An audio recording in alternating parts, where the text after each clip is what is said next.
What's my response? Um, Okay, let's just do private normalize, and my predictor is going to be year, time. And what I usually just say is, pick your 4 and 1 residual plots. You can standardize them if you like. I prefer standardized residuals.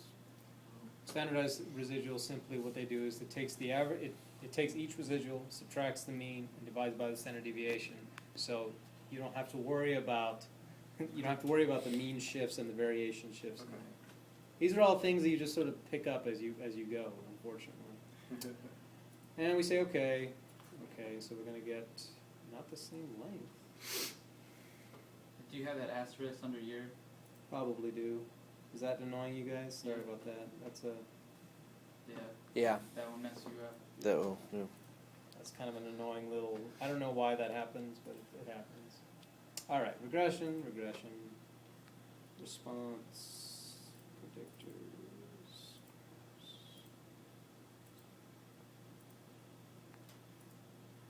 Okay, let's look at the table first. We got some unusual observations. The last 3 years are unusual.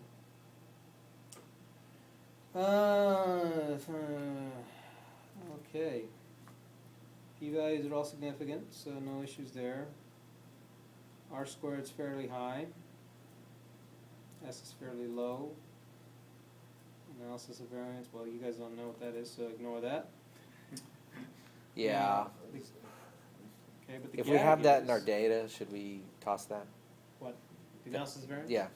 Unless you can explain to me what it means. Okay. That's what I thought. I was afraid of. But here's the bugbear, right? Yeah. All right, this certainly looks like systematic patterns to me. Yes. Yes. And of course, we could have seen this if we had just, Wait, which one looks like that? Sorry. either the Okay. versus fit or It's versus order. order. Okay. It's certainly, and of course, and maybe it's just these 3 observations over here that are causing it to screw up, I bet, and you might say, make the argument, okay, if I just got rid of these, maybe the model gets better, and maybe it does, but I doubt it. You're still gonna have this sort of wackiness here. If we just plot what the regression line looks like, with say a scatter plot, so a scatter plot with a regression, and use private n and year, this is what the line fit actually looks like. Mm-hmm. And it's pretty obvious, okay, and these are those 3 observations that Minitab's calling out and saying, yeah, these guys are weird over here. Okay, yes, I agree there is sort of an increasing pattern, but it's cyclical. It's this whole cyclical mess that really bothers me. And honestly, I was like, yes, you might be able to make the case that there is a positive trend here, but it's this sort of cyclical mess here that makes me think that a linear fit is not the best fit for this. Not only that, but it also appears to be sort of, if you want to believe these last 3 data points and don't believe that this is just sort of the recent Right, economy uh-huh. thing, then this almost looks like almost quadratic to me. It's kind of like Right. it's a curve coming up and then back down again. So a quadratic model might work here. Honestly, just a polynomial fit might work here, but not necessarily a linear regression. This is a very rough linear estimate for this particular guy, and the residuals show that.